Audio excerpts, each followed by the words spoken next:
Hello guys, कैसे हो? I'm damn sure that you must be fine and spending some of the best time. क्या चल रहा है लाइफ में? बोर्ड एग्जाम्स आना शुरू हो गया, सर हमने मेहनत करना शुरू कर दिया, हमने प्रिपरेशन करना शुरू कर दिया और आप बोल सकते हो कि ऐसी बहुत सारी चीजें आपके दिमाग में घुस रही होगी, am I right? और ऐसे बहुत सारे बच्चे ऐसे होंगे जो अभी लाइव है, जो ये वीडियोस को देख रहे हैं, उन्होंने ऑलरेडी अलग-अलग पेपर्स लिखने शुरू कर दिए होंगे। मुझे एक चीज बताओ, कितने बच्चे हैं जिसने ऑलरेडी पेपर्स लिखने शुरू कर दिए? बहुत सारे बच्चे।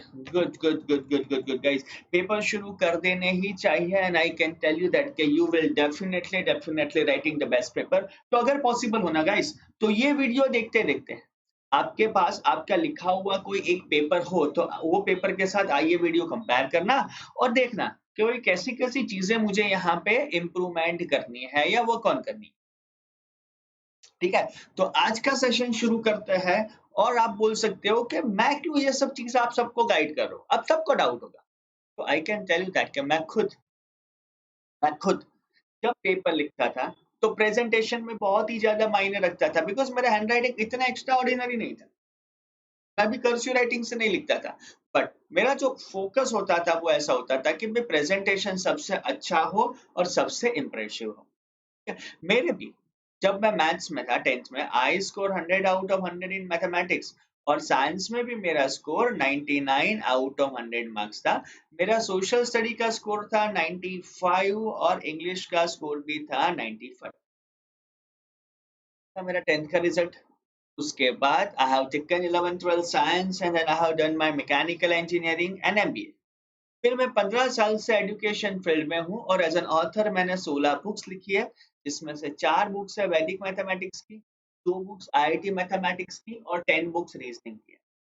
हमेशा एक चीज याद रखो, if hard work will only the key of success, then the donkey will be the most successful animal in the world. समझ रहे हो what I mean to say that कि हम जब पेपर्स लिखते हैं, मेहनत करते हैं, तो हम लोगों को हार्ड वर्क भी करना चाहिए और I can tell you that कि हार्ड वर्क के साथ कहीं ना कहीं हम लोगों को स्मार्ट वर्क भी करना चाहिए, तो ही हम अच्छे से अच्छा और ज्यादा से ज्यादा परफॉर्म कर सकते हैं या तो वर्क ऑन कर सकते हैं। ठीक है गाइस, तो आज अगर आपने ये अनअकैडमी की लर्निंग ऐप डाउनलोड नहीं की है, तो आप फटाफट ये ऐप डाउनलोड कर लो। ये ऐप आपको iOS में भी मिलेगी और आप बोल सकते हो कि ये ऐप आपको एंड्रॉइड में भी मिलेगी। इसका मतलब ये हुआ कि आपके पास कोई भी smartphone, I am damn sure that कि आप लोग स्मार्ट हो गए, तो आपके घर पे स्मार्टफ़ोन नॉर्मली तो होगा ही होगा। तो आपके पास कोई भी स्मार्टफ़ोन हो, आपको ये ऐप मिल ही जाने वाली है और ये ऐप आप बोल सकते हो कि इंडिया की सबसे पॉपुलर ऐप मेरे हिसाब से तो बन ही चुकी है बिकॉज लाखों लोगों ने उसको डाउनलोड कर दिया है। ये ऐप का सबसे बड़ा फायदा ये होगा, जैसा यूट्यूब में हम बहुत सारे वीडियोस देखते हैं, बहुत सारे वीडियोस वर्क ऑन करते हैं, बट वहां पे इतना ज्यादा इंटरेक्शन नहीं हो सकता। बट विद दिस ऐप आप बोल सकते हो यहाँ पे कि आप स्पेशल क्लास के जरिए आप बहुत सारे लाइव क्लासेस फेस कर सकते हो और वो भी absolutely free. Additionally, you can also take the benefit of our special design course जिसको आप बोलोगे अनअकैडमी प्लस। अनअकैडमी प्लस का फायदा ये होगा कि बहुत सारे क्विजेस, अनलिमिटेड सेशन आप बोल सकते हो कि स्ट्रेटेजी बिल्डिंग सेशन से लेके आप बोल सकते हो कि बहुत ज्यादा लेक्चर्स होंगे, जो हर एक लेक्चर्स आपको यहाँ पे मिलेंगे। ये हर एक लेक्चर्स आपको मिलेंगे। दूसरी चीज है कि आप उसका रिकॉर्डिंग अनलिमिटेड टाइम कर सकते हो। अनलिमिटेड टाइम आप उसका रिकॉर्डिंग कर सकते हो। तो नंबर वन, आपको लॉट्स ऑफ लाइव क्लासेस मिलेंगे। नंबर टू, आप बोल सकते हो कि आपको बहुत सारे रिकॉर्डिंग मिलेंगे।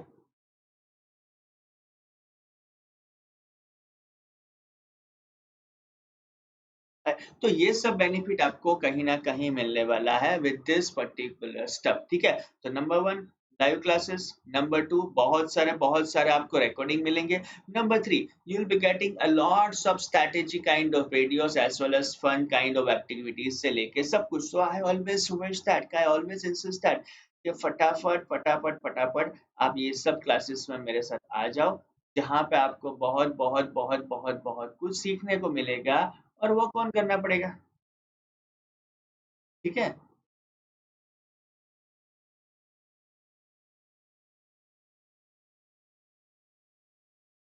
तो ये चीज कहीं ना कहीं हमें समझनी पड़ेगी। ठीक है, देखो कैसे बच्चा हमें क्वेश्चन भेज रहा है, ये क्वेश्चन है जो उसका डाउट है, और हम इसका डाउट कैसे सॉल्व कर सकते हो। अभी भी मेरा, आप बोल सकते हो कि प्लस पे बहुत सारे सेशंस चल रहे हैं, तो I can tell you that you can also take the benefit of that particular class और दैट पर्टिकुलर कोर्स गाइस।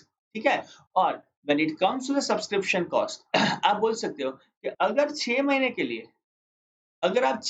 के लिए सब्सक्राइब करते हो, तो आप can say that that cost you 9,000 rupees.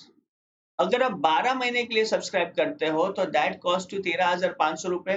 But guys, जब भी आप सब्सक्राइब करते हो, तो don't forget to use this code, and that is ALOK1 Alok 1 guys. कभी भी आप देखो, ये सब्सक्रिप्शन देते हैं, so you can use this subscription code, and that code is ALOK1, that is Alok1. With this आपको कोई भी अनअकैडमी के सब्सक्रिप्शन से फ्लैट 10% डिस्काउंट मिलेगा। अब मेरे साथ एक ही चीज है, and that is let's crack it together. अब आज के क्लास में हम लोग यही फोकस करेंगे कि बोर्ड एग्जाम का पेपर कैसे लिखना चाहिए।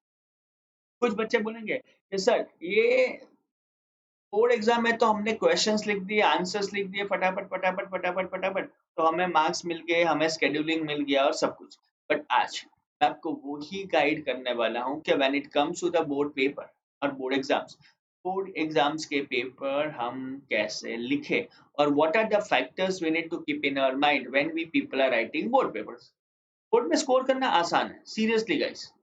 बोर्ड में स्कोर करना आसान है। एक रियलिटी में आपको बताऊं ना कि it is easy to score 70 से लेके 94 परसेंटेज, 70 परसेंटेज से लेके 94 परसेंटेज तक स्कोर करना आसान है। बट जैसे ये नंबर बढ़ा, अगर आपका टारगेट है कि नहीं सर मुझे तो बोर्ड में टॉप करना है, यानी 94% से प्लस मार्क्स लाना है, तो आपको छोटी छोटी चीजें ध्यान रखनी पड़ेगी। जैसे मैथ्स है, ठीक है, तो 80 में से 75 मार्क्स आ सकते हैं, 76 मार्क्स आ सकते हैं, बट अगर मुझे 76 प्लस लाना है ना, तो बहुत सारी चीजें हमें ध्यान रखनी पड़ेगी। That is, it is not all about writing. ये सब चीज राइटिंग के ऊपर नहीं है, थोड़ा स्ट्रेटेजी से, थोड़ा प्लानिंग से हमें वर्क ऑन करना पड़ेगा। जैसे मैं आपको यहाँ पे पहले दिखाऊंगा, देखो क्या दिख रहा है। कुछ बच्चे ऐसा पेपर लिख रहे हैं, right. This is the second way of writing. कौन सी अच्छी लगती है? You can easily say that कि this writing looks fab. If you look at also carefully, आपको सीधा लगेगा कि नहीं सर ये हैंडराइटिंग हमें काफी ज्यादा अच्छी लगती है। क्यों? रीजन बिहाइंड दैट इज कि भाई पॉइंट टू पॉइंट राइटिंग है। You look at this writing, answer सही होगा, बट प्रॉब्लम ये है कि इतना खिचड़ी हो गया ना कि हमें कोई भी प्रेजेंटेशन या कोई भी स्टेप नहीं दिख रहा। But look at this writing. We can say that this writing is all about, we can say that के presentable stuff. तो देखो ये चीज दिमाग में घुसाओ, and that is first impression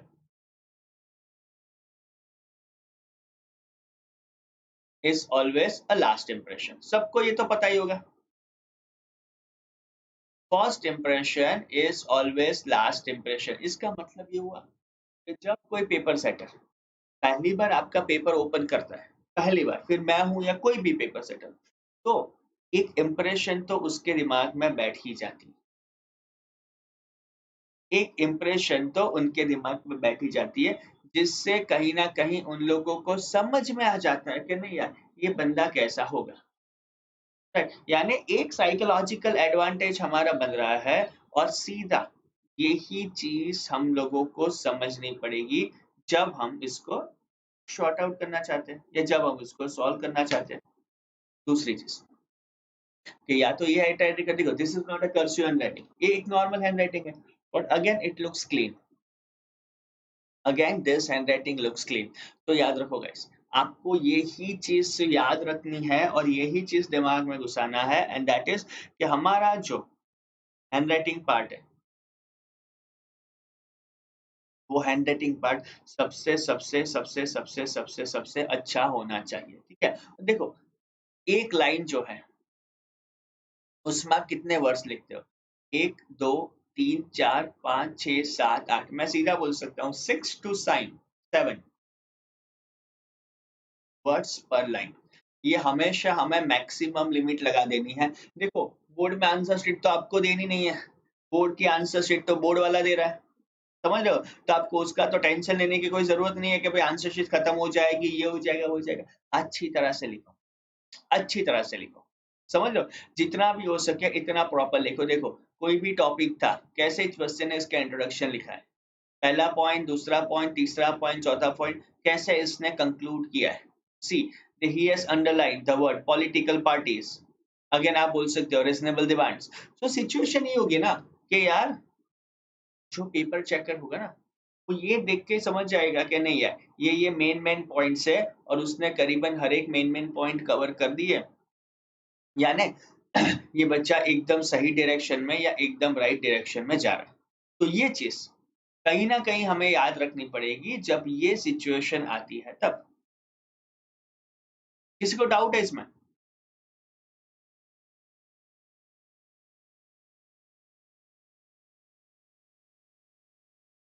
और आगे बढ़ते हैं,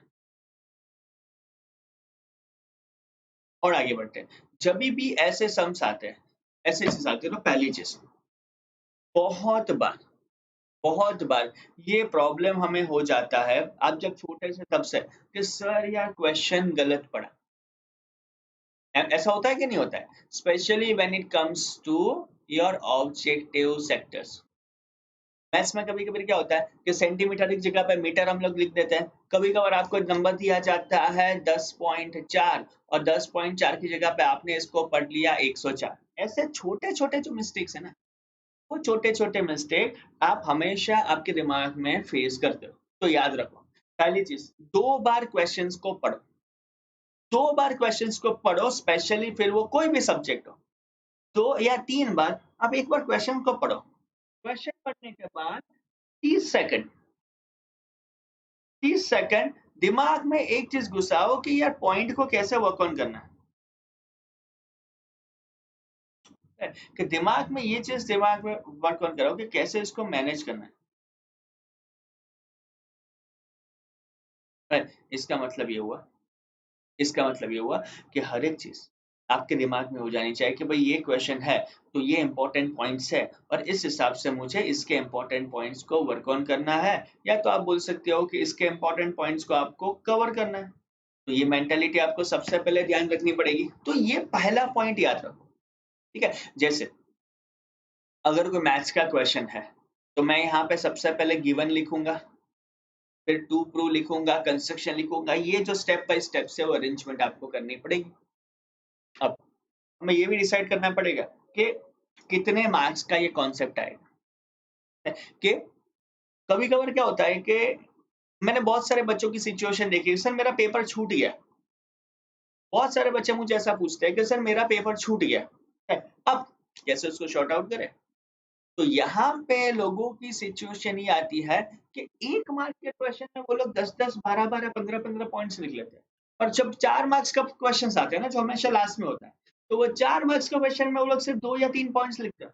तो अगेन ये थॉट प्रोसेस भी गलत है, ये थॉट प्रोसेस भी बिल्कुल बिल्कुल बिल्कुल बिल्कुल गलत है। आपको ये डिसाइड करना पड़ेगा कि अगर क्वेश्चन 1 मार्क का हो, अगर एक क्वेश्चन 1 मार्क का हो, तो आप सिर्फ 2 से 3 पॉइंट्स लिखो, और ये जो 2-3 पॉइंट्स है ना, इसमें मेन पॉइंट्स आ जाने ही चाहिए। ये 2-3 पॉइंट्स में मेन पॉइंट्स तो पक्के आ जाने ही चाहिए। राइट, फिर से अगर वो 2 मार्क्स के क्वेश्चन है, तो आप बोल सकते हो कि 2 मार्क्स के क्वेश्चन में आप 4 से 6 पॉइंट्स लिखो। 2 मार्क्स के क्वेश्चन में आप 4 से लेके 6 पॉइंट्स लिखो।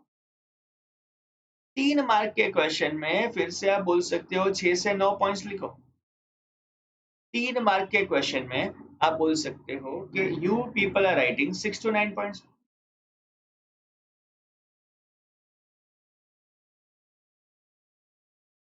और उसके साथ डायग्राम, कहीं पे भी डायग्राम आता है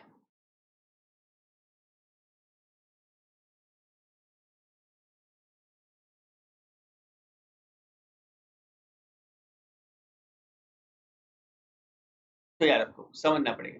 3 मार्क्स के क्वेश्चन में 6 से 9 पॉइंट्स, और एडिशनली आप लोग डायग्राम लिंक ड्रॉ करोगे। और ध्यान रखो, कभी भी डायग्राम जहां पे आता है तो कंपलसरी आपको डायग्राम ड्रॉ करना ही है। और जब 4 मार्क्स का क्वेश्चन है तो हर एक पॉइंट्स लिखो। अब ऐसा काउंट मत करो कि सर 4 मार्क्स का क्वेश्चन यानी 12 to 13 पॉइंट्स लिखना है, नहीं गाइस। जितने मेन मेन पॉइंट्स कवर होते हैं, जितने मेन मेन पॉइंट्स कवर होते हैं, वो पॉइंट्स आपको कंपलसरी लिखने ही पड़ेंगे। तो ध्यान रखो, फिर से मेरे थॉट प्रोसेस के हिसाब से अगर 1 मार्क का क्वेश्चन है तो 2 से 3 पॉइंट्स, 2 मार्क्स का क्वेश्चन है 4 से 6 points. Same thing with respect to mathematics. जब मैथमेटिक्स में प्रॉब्लम क्या होता है पता है, कि 1 मार्क का क्वेश्चन आता है ना मैथ्स में, तो हम लोग फॉर्मूला नहीं लिखते हैं और सीधा आंसर सॉल्व करते हैं, वो गलत है। Objective MCQ is a different story, but अगर वो 1 मार्क का क्वेश्चन आता है तो फॉर्मूला लिखना कंपलसरी है। ठीक है, अगर आप फॉर्मूला नहीं लिखोगे तो देयर मे बी चांसेस कि यहाँ पे आपका 1 मार्क चला जाए।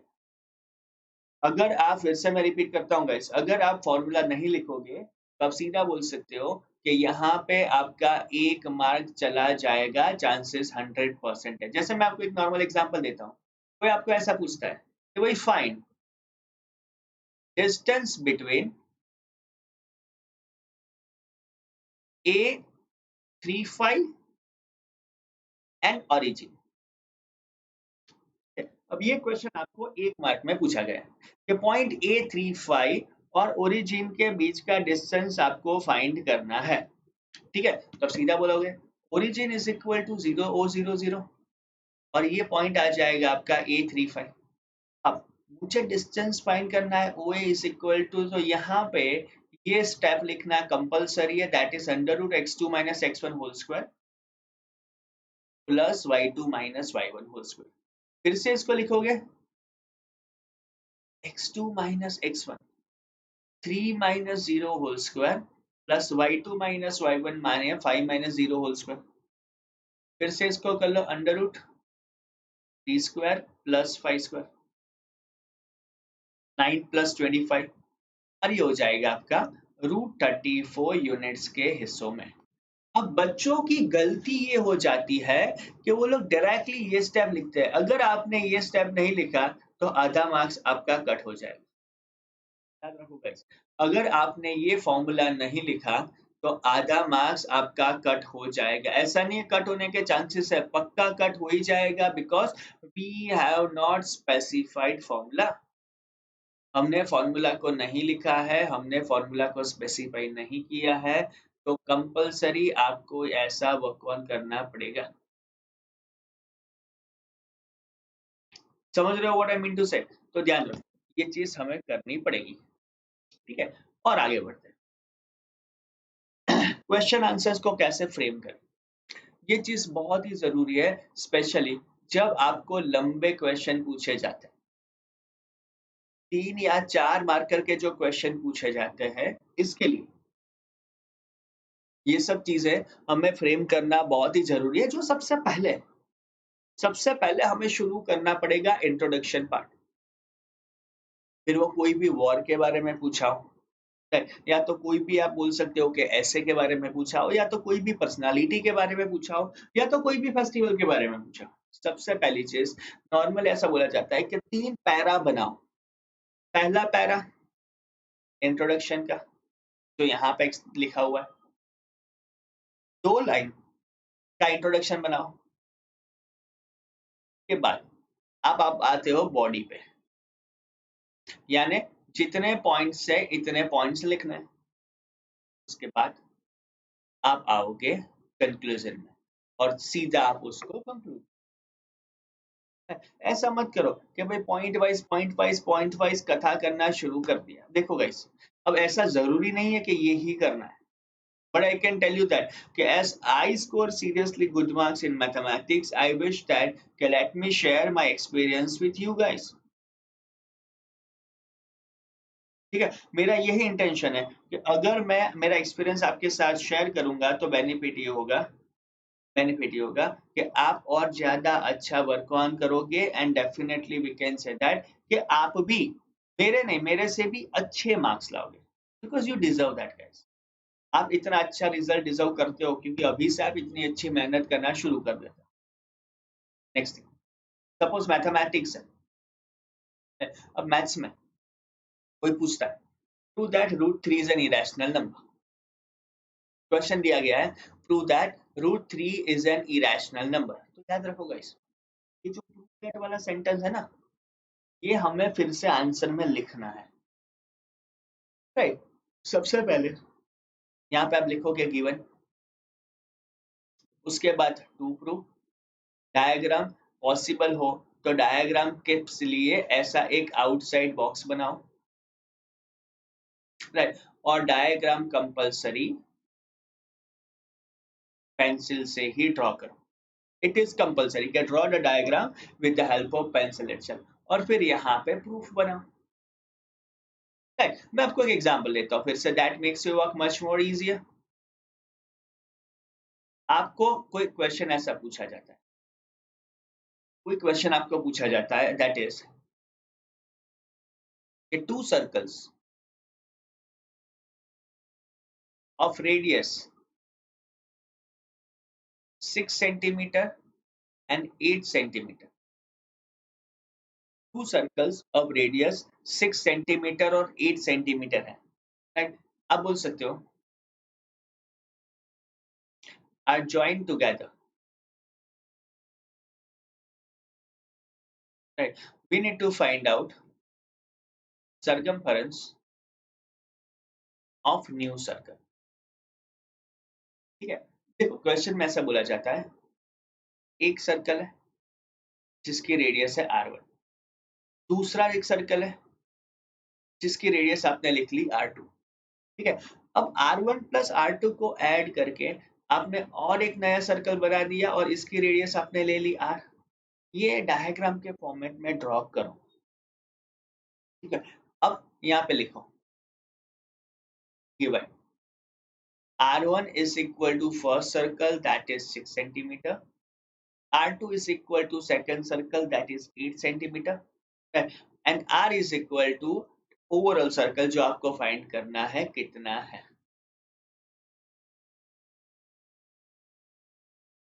ठीक है। ये चीज हमें याद रहनी चाहिए।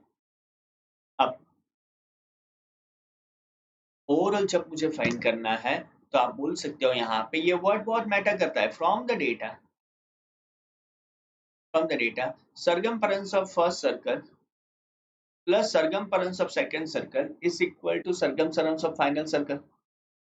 पहले सर्कल के लिए आपका हो जाएगा 2πr1, दूसरे सर्कल के लिए हो जाएगा आपका 2πr2 is equal to circumference of a circle जो हो जाएगा आपका 2πr। 2π हर एक जगह पे कैंसिल हो गया, तब सीधा बोल सकते हो therefore r1 plus r2 is equal to r। पहले की रेडियस है 6 सेंटीमीटर, दूसरे की रेडियस है 8 centimetre is equal to r, तो सीधी आप बोल सकते हो वैल्यू ऑफ r आ गई आपकी 14 सेंटीमीटर के फॉर्मेट में। अब ये क्या हो गया सर, ये क्या हो गया, ये तो r मिल गया, मुझे नए सर्कल की सरकमफेरेंस फाइंड करनी है, तो फिर से मैं यहाँ पे लॉजिक लगाऊंगा कि now c is equal to 2 pi r, that is 2 into 22/7 into 14, तो ये हो जाएगा आपका 88 सेंटीमीटर के फॉर्मेट में, और लास्ट में एक सेंटेंस वर्ड प्रॉब्लम में लिख लो therefore circumference is equal to 88 centimetre. कर लोगे?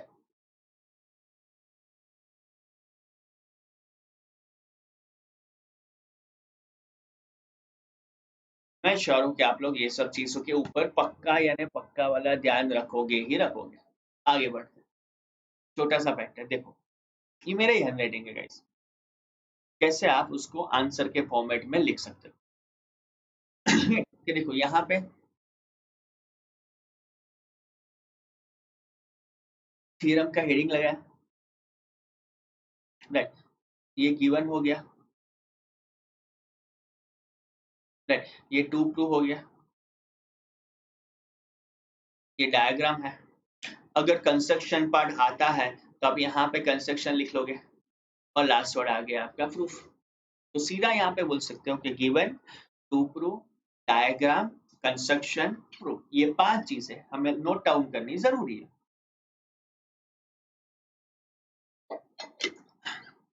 कर लोगे इसको? पक्का वाला पक्का? गुड। तो ये चीज कहीं ना कहीं हमको इस हिसाब से नोट डाउन करनी। अब सेम चीज, ये हमारा पेज है,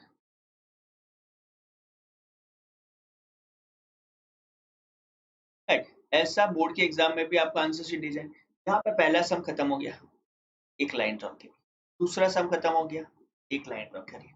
तो क्या होगा पता है, समझ में आ जाएगा कि कहाँ पे आपकी चीजें खत्म हो रही है और कहाँ पे आप नया वर्क, नया असाइनमेंट, या तो आप बोल सकते हो कि नया जो आपको वर्क ऑन करना है वो स्टार्ट कर रहे हो। ये सब चीज, ये सब चीज करनी हम सबके लिए बहुत ही जरूरी है। हम हमेशा ऐसा सोचते हैं कि सर क्या ये करना जरूरी है, क्या ये करे या ना करे। I can tell you that कि it is must guys. You can definitely impress the people by doing such thing. If I'll show you the stuff, देखो यहाँ, देखो यहाँ पे कैसे हम सम्स के बाद लाइन ड्रॉ कर रहे हैं। ये क्वेश्चन था, खत्म हो गया, यहाँ पे बॉक्स करके आंसर ड्रॉ कर दिया या तो आंसर लिख लिया, देखो ये सीधा बॉक्स आ गया, उसके बाद यहाँ पे आंसर वर्क ऑन कर दिया, ठीक है। वंस दिस इज डन, मुझे पता चला कि ये सब मेरा खत्म हो गया है, मैं एक स्ट्रेट लाइन ऐसी ड्रॉ करूंगा, मैं एक स्ट्रेट लाइन कहीं ना कहीं ऐसी ड्रॉ करूंगा सो दैट सामने वाले को भी समझ में आ जाए कि नहीं यार ये क्वेश्चन खत्म हो गया, ठीक है। और अगर लास्ट में जब टाइम बचता है 2-3 मिनट 5 मिनट, पेपर खत्म पहले से नहीं, तो अगर एक्स्ट्रा स्पेस बचता है तो ऐसी एक लाइन ड्रॉ करना जो आपने यहाँ पे ऐसे ड्रॉ कर, that means that that was an extra place, so faculty पीछे देखेगा। अब कभी कभार कैसा होता है पता है, सेक्शन नंबर 1 है हमारा, और सेक्शन नंबर 1 में पहला सम, दूसरा सम, तीसरा सम, चौथा सम, 5-6 सम थे, और ऑल 6 सम हमने सॉल्व कर दिए, सब कुछ परफेक्ट गया। सेक्शन 2 भी नेक्स्ट पेज से लिखना शुरू करिए, सॉरी कंटिन्यू कर दिया, तो चाहिए हो गया।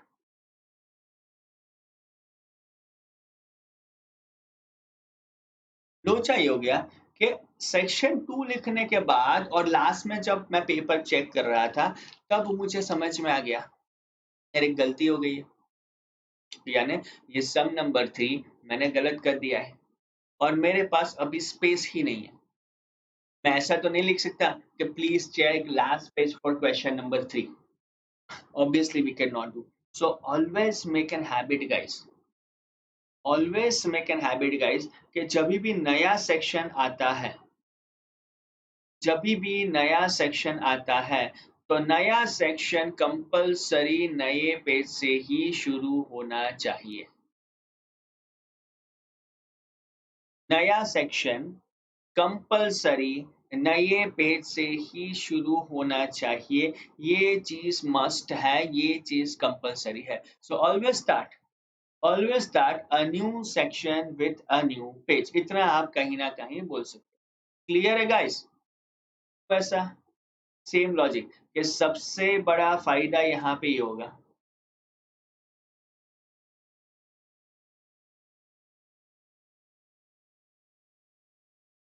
सबसे बड़ा फायदा ये होगा कि if you are starting new section with new page, if you are starting new section with new page, we can say that कि थोड़ा स्पेस आपके पास है तो लास्ट में आप इसको फिर से लिख सकते हो अगर आपकी कोई गलती हुई है तो। और फिर जब आपको पता है कि यार ये पेज इतना जगह बचा है तो एक लाइन ऐसी लगा लो, उसमें कोई गलती नहीं है। देखो स्पेस एक्स्ट्रा बचता है तो कोई दिक्कत नहीं है, but if space is not sufficient हम लोग फंसेंगे।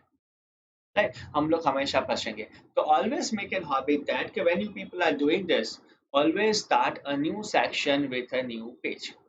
राइट, अब ध्यान रखो कैसे आंसर को प्रेजेंट कर रहे हो या कैसे आप आंसर्स को लिख रहे हो। कोई भी सेक्शन जो शुरू हो रहा है वो मिडल में टॉप ऑफ द पेजेस लिखना है, यहाँ पे नहीं। यहाँ पे स्पेसिफाई करो सेक्शन नंबर 8। 1 मार्क क्वेश्चन है, मल्टीपल चॉइस क्वेश्चन, जो भी हेडिंग है वो हेडिंग को यहाँ पे लगा। ठीक है। अब इफ इट्स एन एमसीक्यू, तो अगर आपका सही आंसर ऑप्शन है तो बच्चे नॉर्मली ऐसा लिख ले, पहले का ए, दूसरे में सी, तीसरे में बी, चौथे में डी, ऐसा लिखो, बस साथ में सही आंसर भी लिखो। एक वर्ड ही लिखना है, उसमें कोई ज्यादा दिक्कत तो होने वाली है नहीं, आपको सिर्फ एक एक वर्ड ही लिखना है। समझ रहे हो? तो आप सीधा बोल सकते हो कि whenever such kind of stuff comes into the picture, make sure that कि आप देखो, पहली चीज कि ये जो मार्जिन है ना, उसमें सिर्फ आंसर यानी क्वेश्चन नंबर्स लिखो। और additionally the thing is that कि सब कुछ आपको मार्जिन के अंदर ही लिखना है, यानी इनसाइड, जहां पे आप सम सॉल्व करते हो या तो क्वेश्चन लिखते हो वहां पे। अगर आंसर आपका ये है तो आंसर और जो सही आंसर है वो भी स्पेसिफाई करना है। ऑप्शन बी रैशनल यहाँ पे लिखो, ऑप्शन सी यहाँ पे लिखो। आप बोलोगे सर, आप ऐसा बोलोगे सर यार यहाँ पे तो कितना ज्यादा टाइम जाएगा, तो मानो गाइस, 10 सेंटेंस लिखने से ज्यादा टाइम तो लिखने लगने वाला है नहीं। 10 सेंटेंस लिखने में ज्यादा टाइम लगने वाला तो है नहीं। ओनली द थिंग्स जो आप सबको सबको सबको याद रखनी है या तो वर्क ऑन करनी है कि भाई कैसे इसको अच्छी तरह से वर्क ऑन कीजिए।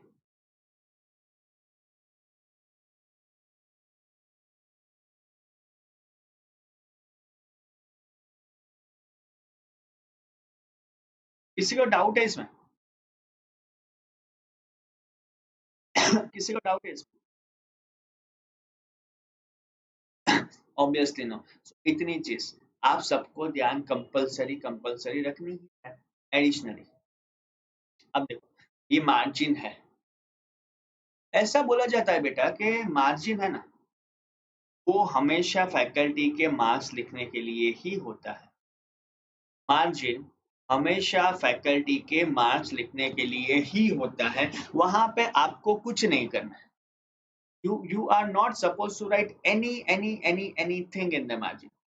फिर में भी चांसेस आपको कुछ लिखना होता है, आपको अच्छा लगता है कि सर नहीं है मैं भी कुछ अच्छा अच्छा लिखूं उसमें, ये सब चीज दिमाग में आती है, but I always suggest that avoid writing anything in the margin.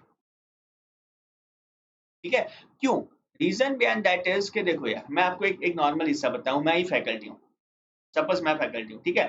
जो बोर्ड का पेपर चेक, यहाँ पे मैंने 1 मार्क लिखा, यहाँ पे मैंने 2 मार्क लिखा, यहाँ पे मैंने 3 मार्क लिखा, ये फिर मैं यहाँ पे टोटल करूंगा तो लोचा हो जाएगा। इंस्टेड ऑफ दैट यहाँ पे मैं लिख रहा हूँ, यहाँ पे जगह है तो मैंने लिखा 1 मार्क, 2 मार्क, 3 मार्क, और नीचे मैं सीधा टोटल करके लिखूंगा 6 मार्क्स। यानी मुझे पता चल जाएगा, वर्क ऑन हो जाएगा कि कैसे मार्क्स लिखने हैं और किस हिसाब से। तो वो भी मेरा काम बहुत ही ज़्यादा ईज़ी बना रहा है और वो भी मेरा काम बहुत ही ज़्यादा आसान बना रहा है।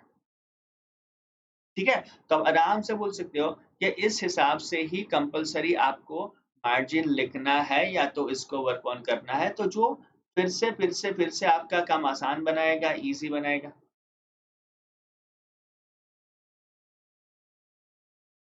कर सकोगे गाइस?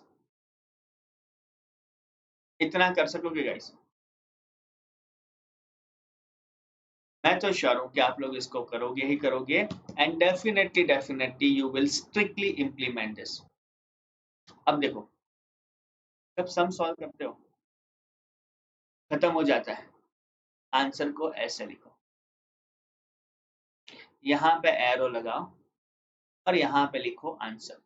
बिकॉज नॉर्मली मैंने एग्जाम में देखा है या तो पेपर चेकर्स को देखा है, मैं भी पेपर सेट करता हूँ और मैं भी बहुत सारे पेपर चेक करता हूँ। अब एक ही क्वेश्चन पेपर होता है और हजारों लाखों बच्चों ने उसके आंसर दिए होते हैं। एज ए पेपर चेकर मुझे भी हर एक क्वेश्चन और आंसर्स पढ़ने होते हैं या देखने होते हैं।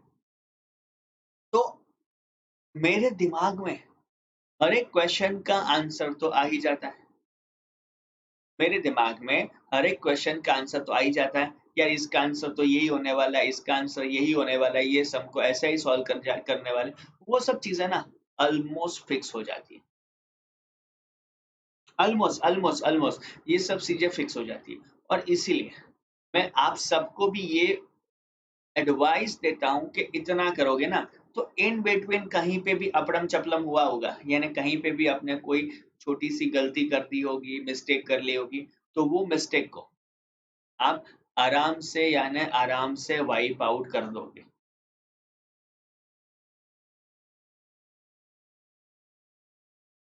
ठीक है, तो ये चीज याद रखो।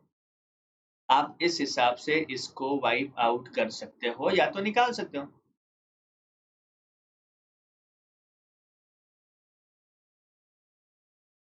किसी को डाउट है इसमें?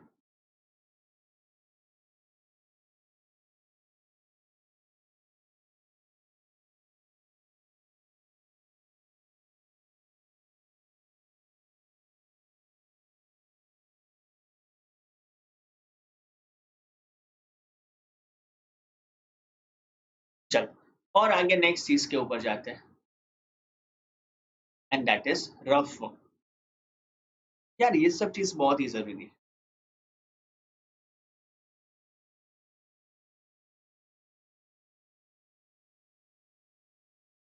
मैथ्स में लोग क्या करते हैं पता है? ये जो पेज है ना, यहाँ पे रफ लिख लेते हैं और यहाँ पे पूरा रफ वर्क करते हैं। अब ये कितना गंदा दिखेगा। When you do it in the first pages also, ये कितना गंदा दिखेगा। तो गाइस ये चीज नहीं होनी चाहिए। रफ वर्क हमेशा लास्ट पेज पे ही करो। याद रखो, कभी भी आप रफ वर्क करते हो तो कंपलसरी कंपलसरी कंपलसरी ये रूल बना दो कि रफ वर्क आप हमेशा लास्ट पेज में ही करोगे। क्यों? रीजन बिहाइंड दैट इज अगर आपने फर्स्ट पेज में रफ वर्क किया तो लेफ्ट साइड पे आपने जो अच्छा अच्छा लिखा होगा, ये पूरी इंप्रेशन बिगड़ जाएगी। ये पूरी इंप्रेशन बिगड़ जाएगी एंड आप बोल सकते हो कि यू विल बी डूइंग, आप बोल सकते हो ना मेहनत पे आप पानी फेरक रहे हो। ये सिचुएशन आपकी हो जाएगी। तो मेक श्योर दैट कि रफ वर्क करो, बट ये रफ वर्क हमेशा हमेशा हमेशा लास्ट पेज पे ही करना है। उसके अलावा you are not allowed to do rough work anywhere.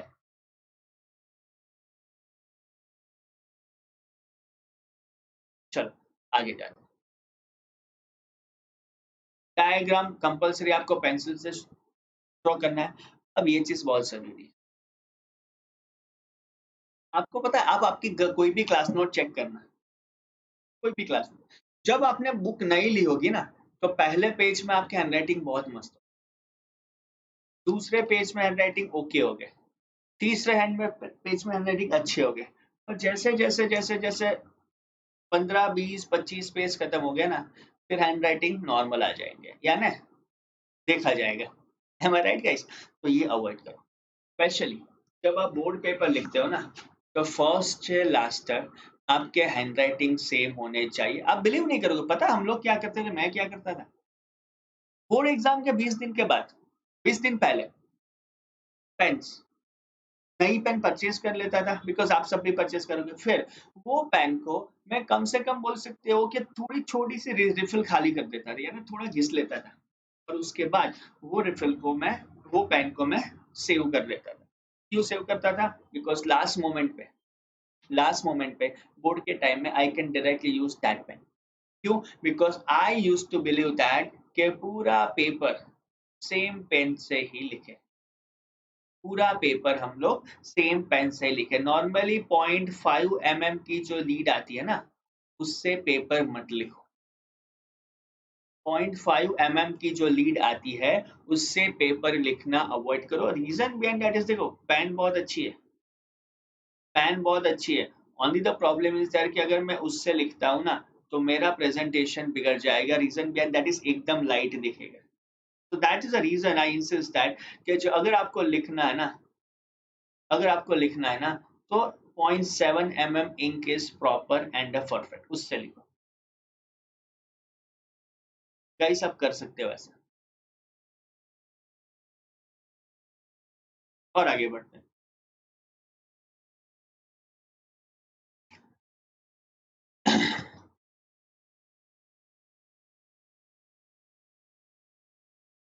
Guys paper कैसे लिखना है, what are the strategy, what are the tips and technique, ये मैंने बहुत सारी चीज आपको एक्सप्लेन कर दी है। और एडिशनली आपको और भी कोई सजेशन चाहिए तो भी आप मुझे पूछ सकते हो, ठीक है। You can like us, you can comment us, you can subscribe us, and I can tell you that कि be a part of our plus course.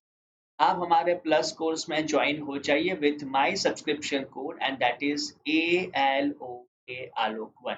Yes guys, आपने सही सुना, Alok one is my subscription. ठीक है guys, so again keep liking, keep subscribing, and keep watching this thing. You people are such an amazing audience, guys. All the very best.